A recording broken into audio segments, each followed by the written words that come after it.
길을 걸어보기로 합니다. 집 앞 골목이든 메뚜기 날뛰는 밭길이든 새소리 울려 퍼지는 산길이든 오솔길이든 고독한 산티아고든 그 어떤 길이든 길이라면 상관없습니다. 걷는 게 중요하니까요. 그런데 길을 걷고 있으니 늦은 밤 홀로 술집에 왔던 한 남자가 떠오릅니다. 올레길을 걷는 중이라던 그가 술집에 조용히 앉아있다가 믿었던 사람에게서 모든 것을 빼앗겼다고 저에게 넌지시 말하더군요. 말투는 담담했지만 그 문장 끝마다 몸이 아주 조금씩 늦게 따라오는 게 보였습니다. 가까운 사람들에게서 등을 보였다고 했습니다. 그 말을 할 때 배신의 고통이 남아있는 표정으로 고개는 들려 있었고 어깨는 내려오지 않았습니다. 몸이 계속 그때의 감정이 남아있는 사람처럼 보였습니다. 사업 이야기를 꺼냈을 때는 숫자보다 사람 이름이 먼저 흘러나왔습니다. 관계가 먼저 찢어졌고 사업은 생각보다 빠르게 무너졌으며 그 다음에 모든 걸 잃었다고 했습니다. 집도, 가정도, 명예도, 건강도 다 잃었다고 했습니다. 술 이야기를 할 때 그는 변명하지 않았습니다. 매일 술에 의지해 마시지 않으면 밤이 오지 않았고 마시면 아침이 너무 빨리 왔다고 했습니다. 그건 중독의 고백이라기보다 몸의 리듬이 완전히 무너졌다는 말처럼 들렸습니다. 어느 날은 모든 것이 끝나도 이상하지 않겠다는 생각이 아주 조용히 찾아왔다고 했습니다. 우울의 바다는 넓지도 격렬하지도 않았다고요. 저는 그 말이 기분의 문제가 아니라 몸이 이미 오래 버티고 있었다는 신호처럼 느껴졌습니다. 그날 그는 끝을 생각했다고 했습니다. 극단적 선택, 그것만이 유일한 삶의 희망이었다고 말하더군요. 손은 떨리지 않았고 목소리도 변하지 않았습니다. 몸이 먼저 긴장을 풀어버린 상태처럼 차분해 보였습니다. 사람이 정말 모든 걸 포기할 때는 이상하리만큼 조용해진다는 걸 저는 그때 알았습니다. 그가 자신의 딸아이 이야기가 나왔을 때 그의 호흡이 아주 잠깐 어긋나는 걸 보았습니다. 그는 마지막 순간 그저 자기 딸이라는 사실 하나가 몸 안에서 먼저 떠올랐다고 했습니다. 어쩐지 그걸로 충분했다고 했습니다. 그래서 생을 끝내려던 걸 멈췄고 곧바로 병원으로 갔다고 했습니다. 의사는 그의 간 수치와 혈압, 그리고 심장 상태를 차분하게 짚어주었다고 했습니다. 그는 그때 고개를 계속 끄덕일 수밖에 없었다고 했습니다. 몸이 자기가 생각했던 것보다 훨씬 많이 망가져 있었다고요. 그날 이후 그는 술 대신 자기 몸을 보기 시작했다고 했습니다. 처음 시작한 것은 걷기였다고 했습니다. 벌레가 들끓고 겨우 비바람이나 피해 놓을 수 있는 단칸방 앞 골목부터 시작해서 사는 곳 가까운 얕은 산의 산책길을 따라 천천히 걸었다고 했습니다. 처음에 4개의 물병을 챙겨 걸었다고 했습니다. 그게 그때의 몸이 허락한 전부였고 7번을 쉬어야 그 얕은 산 정상에 오를 수 있었다고 했습니다. 숨이 먼저 끊어졌고 다리는 나중에야 말을 들었다고요. 그 이야기를 들으며 저는 지금 그의 숨이 처음보다 훨씬 고르게 이어진다는 걸 알아차렸습니다. 걷는 동안 몸이 지금은 괜찮다고 조금씩 배워간 것처럼 보였습니다. 돌이켜보면 정상에 서서 아무 생각도 나지 않은 시간이 오히려 좋았다고 했습니다. 아마 그때 그의 머릿속을 가득 채우던 생각들이 몸의 리듬을 따라 잠시 자리를 비웠을 겁니다. 걷기는 그런 식으로 생각을 설득하지 않고 그냥 지나가게 만드는 게 아닐까 합니다.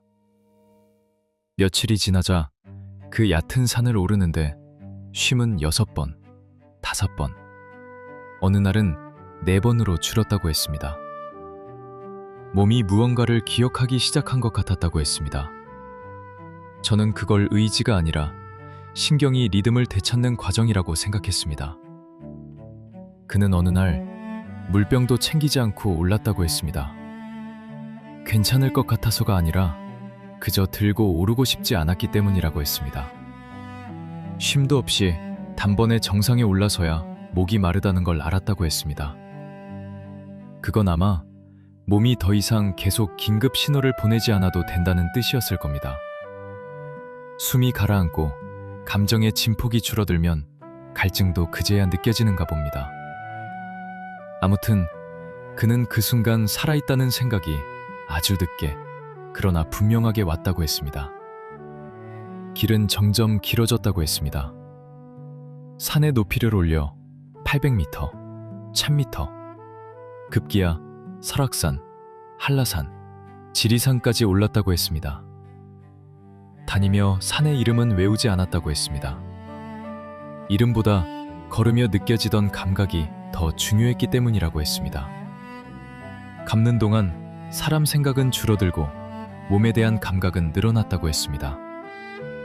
그 말은 상처가 사라졌다는 뜻이 아니라 상처가 몸 전체로 흩어졌다는 뜻처럼 들렸습니다. 회복이라는 말보다 저는 그가 통증을 말하지 않게 되었다는 점을 먼저 느꼈습니다. 상처는 아물지 않았다고 했습니다. 지금도 그렇다고 했습니다. 다만 걷는 동안에는 그 상처를 매번 꺼내보지 않아도 되었다고 했습니다. 묻어두는 법을 몸이 먼저 배운 셈이라고 했습니다.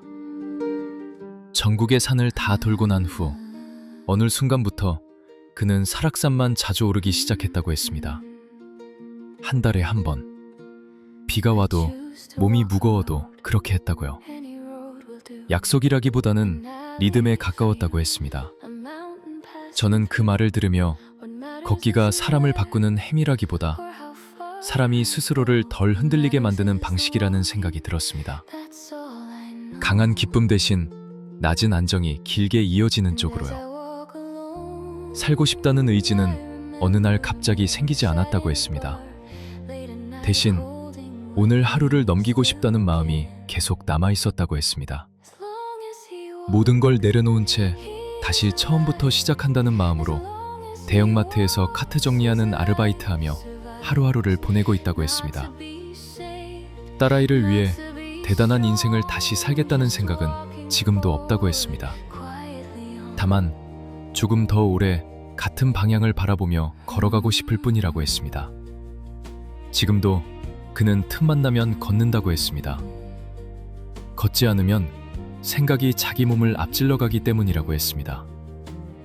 그날 밤 그는 술을 많이 마시지 않았습니다. 잔은 오래 남아 있었고 말 사이에 침묵도 길었습니다.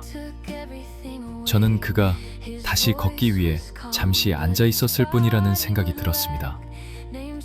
걷는 동안 그는 살아있을 것이며 걷는 동안 그의 생은 이어지리라는 것을 저는 그걸 조용히 지켜보았을 뿐입니다. 조용히 말이죠. 이왕 걷기에 대해 말이 나왔으니 조금 더 말을 붙이겠습니다. 사람이 걷기 시작할 때 가장 먼저 달라지는 것은 생각이 아닙니다. 호흡입니다. 걸음을 옮기면 숨이 길어지고 그 길어진 숨은 몸에게 말합니다. 지금은 급하지 않아도 된다고. 그 말이 반복되면 몸은 조금씩 경계 상태에서 물러납니다. 늘 깨어있던 긴장은 천천히 풀리고 스트레스를 붙잡고 있던 코르티솔의 농도도 서서히 낮아집니다. 걷고 있는 사람의 얼굴은 갑자기 밝아지지 않습니다. 다만 더 이상 굳어있지 않게 됩니다. 걷는 동안 기분이 좋아지지 않아도 괜찮습니다. 즐겁지 않아도, 성과가 없어도, 목적지가 없어도 몸은 그 자체로 움직임을 받아들입니다. 이때 세로토닌은 기쁨을 만들기보다 감정의 진폭을 줄이는 쪽으로 작용합니다. 걷고 돌아온 사람은 행복해 보이기보다는 조금 덜 흔들려 보입니다. 걷기는 의욕을 끌어올리지 않습니다.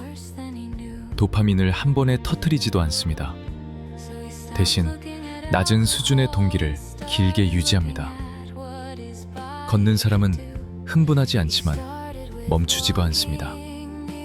통증도 사라지지는 않습니다. 다만 몸이 계속 통증을 설명하지 않아도 되는 상태로 이동합니다. 엔도르핀은 아픔을 없애기보다 아픔이 중심에 서지 못하게 합니다. 자연 속에서 걷는 동안에는 누군가와 연결되지 않아도 외롭지 않은 순간이 생깁니다. 그건 사람과의 연결이 아니라 공간과 리듬, 그리고 자기 몸과의 아주 낮은 연결감 때문입니다. 옥시토신은 그 정도의 거리에서도 조용히 작동합니다. 그래서 걷기는 감정을 바꾸지 않습니다. 다만 감정이 몸 전체를 장악하지 못하게 합니다.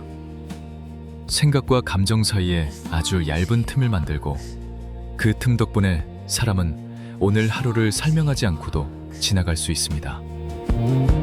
걷기는 치유가 아닙니다. 해결도 아닙니다. 그저 몸이 하루를 버티는 하나의 방식입니다. 아무것도 요구하지 않는, 그러나 분명히 작동하는 방식으로 말이에요. He just wants to walk a little longer, facing the same sky. As long as he walks, he is alive.